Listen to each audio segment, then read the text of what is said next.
Olá, esse é um ano de eleições no mundo. Muitos países estão fazendo eleições e algumas delas são muito importantes para nós. Nos Estados Unidos, por exemplo, é a eleição mais badalada pela imprensa brasileira. Pois nós tivemos agora um desenvolvimento importante com a renúncia do Joe Biden à candidatura e a entrada da Kamala Harris. Trouxe muito entusiasmo a entrada dela. Ela passou a ser uma candidata forte, recebeu doações que vão a 100 milhões de dólares no primeiro dia e conquistou o apoio da maioria dos delegados democratas para a convenção. Portanto, ela é a candidata do Partido Democrata à eleição norte-americana e há muita expectativa, muita esperança na vitória da Kamala Harris. Acontece que a situação nos Estados Unidos é difícil para os democratas, em primeiro lugar, por causa do tempo. Ela chega à campanha como candidata a presidente já numa situação muito tardia. Houve já casos de presidentes que renunciaram à sua candidatura, mas lá nas primárias. Esse caso do Biden renunciando já é um caso em que encontra o adversário Donald Trump já oficializado na convenção. Hoje devem faltar 105 dias para as eleições nos Estados Unidos. Então é muito tarde. Mas ela tem condições realmente de fazer uma grande campanha. A expectativa é de que ela procure um discurso um pouco mais moderado para ganhar largas faixas do eleitorado, que não é radical nos Estados Unidos. E ela às vezes é apresentada como radical, embora não seja radical.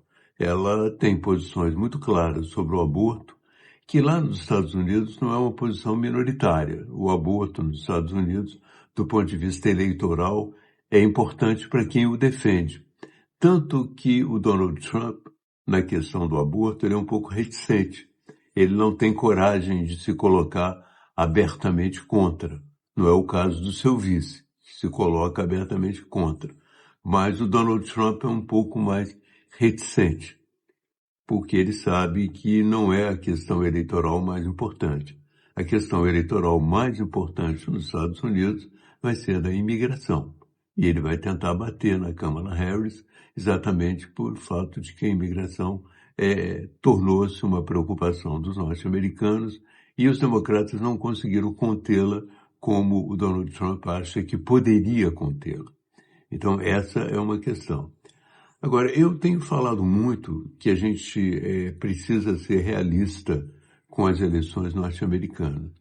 Em primeiro lugar, porque nas eleições de 2016, quando venceu Donald Trump, havia uma expectativa de que a Hillary Clinton vencesse.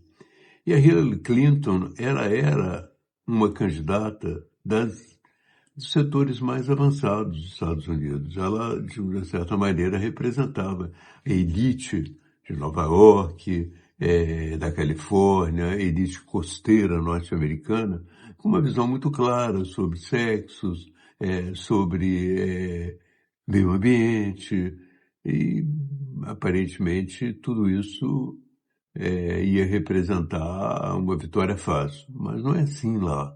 Há setores no interior dos Estados Unidos que têm uma posição mais conservadora. E há setores que se sentem muito prejudicados com a globalização. Então, na época, eu até repercuti um artigo do Mark Lilla dizendo por que o Trump ganhou e por que os liberais perderam. Eles, de uma certa maneira, eles se escoraram muito na luta identitária e esqueceram essas questões econômicas que preocupam o homem norte-americano, sobretudo o branco pobre norte-americano. Bem, pode ser que isso não aconteça agora, mas a Kamala Harris tem um grande apelo identitário. Ela é de uma família indiana e jamaicana. Ela é mulher, ela defende o meio ambiente, ela defende o aborto. Enfim, ela é uma figura que concentra toda a expectativa das elites intelectuais dos Estados Unidos. Mas será que isso basta para vencer? Então, essa dúvida que é a dúvida importante nos Estados Unidos.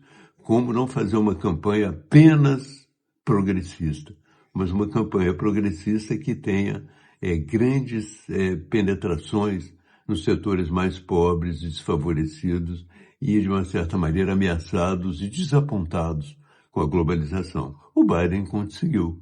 Será que ela consegue? As características são diferentes. Mas vamos deixar a eleição americana porque há outras pedindo passagem. Uma delas que eu chamo a atenção, muito importante para o Brasil, é a eleição da Venezuela. Sabe que a eleição da Venezuela vai ser agora, no domingo. E nós temos um candidato de oposição que já está, segundo todas as pesquisas, batendo o Nicolás Maduro. Segundo as pesquisas já divulgadas, ele tem cerca de 30% a mais de votos do que o Maduro. Portanto, seria aparentemente uma vitória fácil. Mas o Maduro, ele é um ditador. E além de ser um ditador, ele tem o apoio das Forças Armadas e de uma área muito radicalizada da população que ele arma, que são milícias armadas. Então, ele prometeu, em caso de derrota, que haveria um banho de sangue. E colocou o Brasil numa situação muito especial, porque o Brasil sempre passou pano, o Lula sempre passou pano na ditadura do Maduro. Inclusive o trouxe ao Brasil, disse que ele tinha que ter um programa de divulgação melhor, de comunicação melhor, para mostrar que a Venezuela é democrática, quando, na verdade, nós sabemos que a Venezuela não é democrática.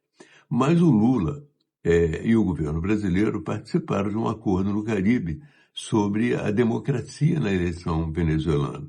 Então o Brasil se comprometeu naquele acordo de que ia acompanhar e exigir que a democracia fosse respeitada na eleição venezuelana. Então, quando o Maduro disse que haveria um banho de sangue, a resposta do Lula agora, um pouco tardia, foi de que ele ficou assustado com isso. Mas mais do que assustado, ele tem que protestar, porque o Brasil se comprometeu com uma eleição democrática. Se não houver uma eleição democrática na Venezuela, se houver vários fatores que impedem o reconhecimento da vitória da oposição, o Brasil vai ter que tomar uma posição clara sobre isso. Eu não digo romper relações, porque romper relações com a Venezuela para nós não é o mais interessante. Nós temos muitos temas em comum. Né? Nós temos, por exemplo, uma fronteira. Né? Tenho ido muito a Pacaraima para mostrar a entrada dos venezuelanos. Nós temos 270 mil venezuelanos refugiados no Brasil. Nós temos os índios Yanomamis que passam de um país para outro, uma vez que o território Yanomami compreende regiões do Brasil e da Venezuela. Nós temos o Monte Roraima, que é um monte, que é uma atração internacional, pertence também aos dois países. E temos, evidentemente, a importação da energia venezuelana para Roraima. Portanto, temos várias questões em comum, mas não podemos deixar de acompanhar com atenção a eleição na Venezuela e exigir democracia, algo que o governo brasileiro nunca faz com muita ênfase no que diz respeito à Venezuela, no que diz respeito à Noruega, e que nós precisamos, de uma certa maneira, cobrar. Então, essas duas eleições estão no radar. Nós voltaremos a falar delas. Voltaremos a falar das eleições dos Estados Unidos, que, na verdade, estão apenas começando. Nós temos uma nova candidata que tem como desafio se apresentar como uma candidata majoritária nos Estados Unidos, uma candidata capaz de vencer as eleições com um número maior de votos, de vencer em todos os estados que precisam para compor ou para realizar uma vitória eleitoral nos Estados Unidos. Portanto, nós ainda temos muito caminho pela frente na eleição americana e temos que acompanhar a eleição venezuelana, da qual teremos que falar na semana que vem. Ou a Venezuela virou para um país democrático, ou a Venezuela caiu abertamente numa ditadura com Maduro reprimindo o povo e negando o resultado das eleições. Portanto, eu acho que a curto prazo a eleição da Venezuela nos interessa mais do que a eleição dos Estados Unidos. Embora para o mundo as eleições dos Estados Unidos tenham um peso maior. Por quê? porque elas significam influência na guerra da Ucrânia. Se o Trump ganhar, a Ucrânia vai para o espaço. Influência na guerra em Gaza. Se o Trump ganhar, ele vai apoiar sem limites a ação de Israel. E também uma influência importante na questão do clima.